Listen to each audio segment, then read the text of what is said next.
மெயினாக வந்து இந்த மீன்கள் செத்து மிதப்பதுக்கு மெயின் காரணம் பார்த்தீங்கன்னா டிசால்ட் ஆக்சிஜன். அது வந்து 4 மில்லிகிராம் பெர் லிட்டருக்கு மேலே இருக்கணும். ஆனால் அந்த 2 இடங்கள்லையுமே 2 இருந்தது. முக்கியமாக வந்து நிறைய நீங்கள் அதை பற்றி தெரிஞ்சவங்க நிறைய பேர் இருக்கீங்க. அதாவது இதுக்கு சில காரணங்கள் இருந்தாலும் அந்த மெயினாக அந்த டிசால்ட் ஆக்சிஜன் கம்மியாக இருக்கிறதுக்கு மனித கழிவுகள் கலப்பதுக்கும் சில காரணங்கள் இருக்குது, கழிவுநீர் கலக்கிறதுக்கும் காரணம் இருக்குது.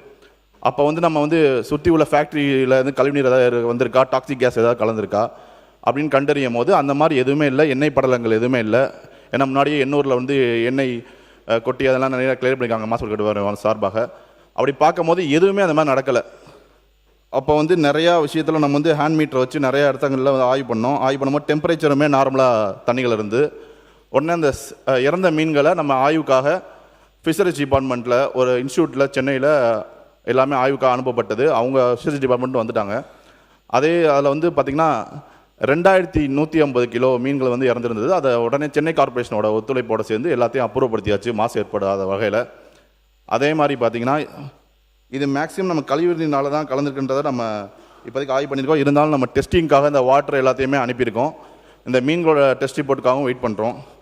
இதில் வந்து 18/8/2026 அன்னைக்கு நம்ம தமிழ்நாடு அரசு சார்பாக ஒரு ஜாயின்ட் கமிட்டி, அதாவது இது முழுமையாக விசாரிக்கின்றதுக்காக ஒரு கமிட்டி போட்டிருக்கோம். அதில் வந்து ஜாய்ஸ் ஆலிவ் ரேச்சல்ன்ற ஜாயின்ட் டைரக்டர், ஃபிஷரிஸ் டிபார்ட்மெண்ட்டோட ஜாயின்ட் டைரக்டர், அப்புறம் doctor Aruna, doctor MGR fisheries காலேஜோட ப்ரொஃபஸர், அப்புறம் எங்கள் மாசு கட்டுப்பாட்டு டிஎன்பிசிபி சார்பாக மணிமேகலைன்ற ஜேசி மேம், அப்புறம் வந்து விஜயலட்சுமின்ற இன்ஸ்பெக்டர் ஆஃப் ஃபிஷரிஸ், இவங்க 4 பேரையும் சொல்லிட்டு ஒரு குழு அமைச்சிருக்கோம். இவங்க 10 நாளுக்குள்ளே டீட்டெயிலாக இதை பற்றி ரிப்போர்ட் சமர்ப்பிக்க நம்ம வந்து நம்ம மாண்புமிகு முதலமைச்சரோட அறிவுறுத்தலின்படி நம்ம வந்து சொல்லியிருக்கோம். இனிமேல் இந்த மாதிரி நடக்காததுக்கு நம்ம எல்லா ஸ்டெப்பும் எடுத்துக்கிட்டு இருக்கோம். இந்த ரிப்போர்ட்ஸ் வந்த பிறகு நான் வந்து முழுமையாக அதை பற்றி நான் அந்த சபையில் விவரிக்கிறேன். நன்றி. முனைவர் கணேஷ்குமார். மாண்புமிகு பேரவைத் தலைவர் அவர்களே, மாண்புமிகு அமைச்சர் கொடுத்த பதிலுக்கு நன்றியை தெரிவித்துக் கொண்டு, ஏன்னா குழு அமைக்கப்படும் என்று சொல்லியிருக்கிறார்கள், அதுதான் நாங்களும் கேட்டோம். குழு அமைக்கப்பட்டு இருக்கிறது என்று சொல்லியிருக்கிறார்கள்.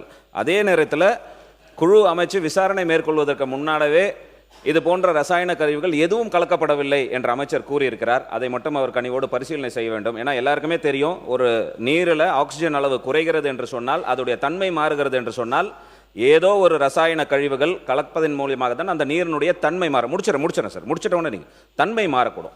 அப்படி எதுவும் கலக்காமல் எது விஷயமும் நடக்கலை அப்படின்னு சொல்லக்கூடியது என்பது அந்த நிறுவனங்களை வந்து இன்னும் வந்து அவங்கள ஊக்குவிக்கக்கூடிய ஸ்டைலாக மாறிவிடும். அந்த நிறுவனங்கள் மீது விசாரணையின் அறிக்கையில் இறுதியில் அந்த நிறுவனங்களிலிருந்து கழிவுகள் கலக்கப்பட்டு இருந்தால் அந்த நிறுவனங்களிலிருந்து தண்டம் வசூலி செய்து அதை அகற்றுகின்ற பணிகளுக்கும் சரி, அதனால் பாதிக்கப்பட்ட மக்களுக்கும் சரி நிவாரணம் வழங்குவதற்கு அரசு முன்வர வேண்டும். ஏன்னா கடந்த காலத்தில் எண்ணெய் பற்றி சொன்னோம்.